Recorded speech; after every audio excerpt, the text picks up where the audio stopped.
Hey guys, Doug at Lakeside.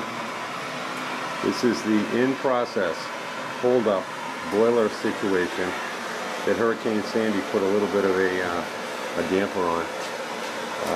Last time you saw this, there was an old antique oil burner in here, fueled by that relic right there, which, if we look real close, has been terminated. There's the filter, there's the shutoff, all the circuitry, everything has been taken care of. Everything's out of the way. So I'm over here at my son's new place. We have a licensed plumber and a licensed electrician. This is what the aftermath looks like, because tradespeople work off the floor. They don't have the luxury of a workbench. Even brought him a table. So they work on the ground. And as you can see, when you hire the professional, you get the real deal. And yes, he's wearing safety glasses.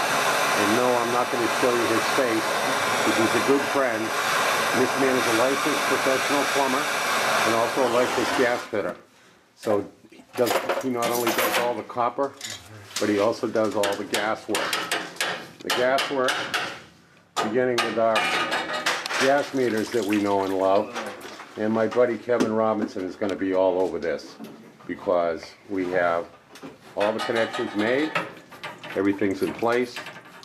We have a brand new, little tiny hot water boiler here, gas fired. And yes, it's draft induced.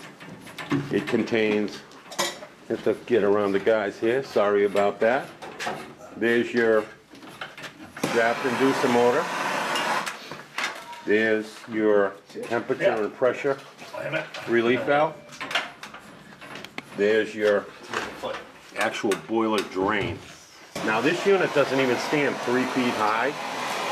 Over here, as the next component of the project, is a check valve and an autofill regulator. That handles the water pressure coming into the house and maintains 12 psi of water pressure in the boiler. Here you can see the main discharge output. We're on the supply side now. This is where the hot water leaves the boiler from the chamber. The paperwork's in the way because, again, these guys are just setting this up. This thing hasn't even been fired yet. But the output, and then Joe is working to make his final connections for his supplies. And yeah, there's a lot of pipe here. There's a lot of fittings, a lot of stuff still to be cut out. But at this point in time, we're pretty much set. I'll get you another shot here to be able to fire this thing. Chris is our electrician. Chris is working on the electrical components that are sitting in that 4-inch box. That's factory pre-wiring, the flex that you see there, which operates the draft inducer and also operates the circulators, which are these guys right here. Those circulators pull the cold air, or the cold water, excuse me, back to the boiler. And that's on the return side. So, I'm going to shut you off for a bit, talk to the guys for a minute here, and then we'll get back. Alright, hang loose. This is a little shot of the work area. This is all about respect. We have Joe the plumber has the majority of the space right now because he's got the most amount of work to be doing here, and he's got his tools and fittings and devices laid out all over the place. He's got a little bench over here to hide the coffee on and whatnot, and there he is back there working at his craft, getting it done.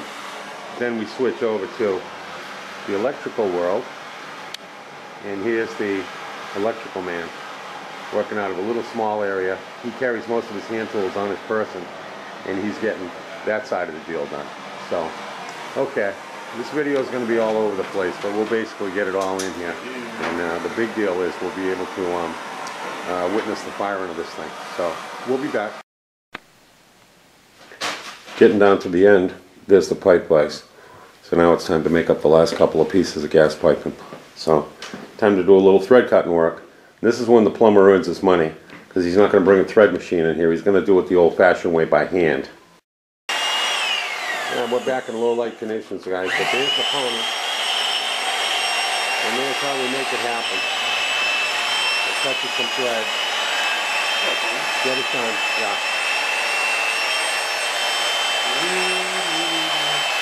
That's what I said before. I wasn't sure if he had it with him. He was going to do it the old school way, but he's right on it. You can smell that thread cutting oil from here. There's nothing better than that.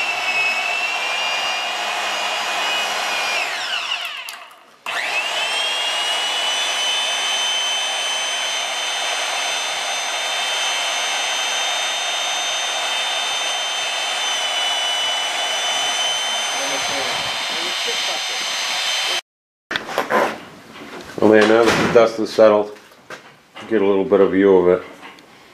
It's really small. But again, this is a high efficiency setup, so hopefully the kids won't have to deal with it for another 20 plus years. But we're down to the final end of things, and that will be the last line. There's the T, which will give you the side view. There you go, because you need a drip tee on any kind of gas terminations like that. Notice the blue stuff. You never ever use white Teflon tape on gas fittings. That's a big no-no. You use Teflon on water fittings, like so. When you're doing gas fitting, you're going to use the juice. Make it happen. You don't want to have problems. Case in point, here's the professional preparing the joint as we speak. The magic lube, the black iron fitting, and he's making up to a 3/4 inch black, and then he's going to come off of that with some 1 inch black, because gas operates on volume, not on pressure. We've talked about that in previous videos, but here's the deal in real time, working around all the old pipes and all the stuff that's in his way, but he gets in there, gets it done. So, alright, enough of that cool pipe stuff. I'll bring you back.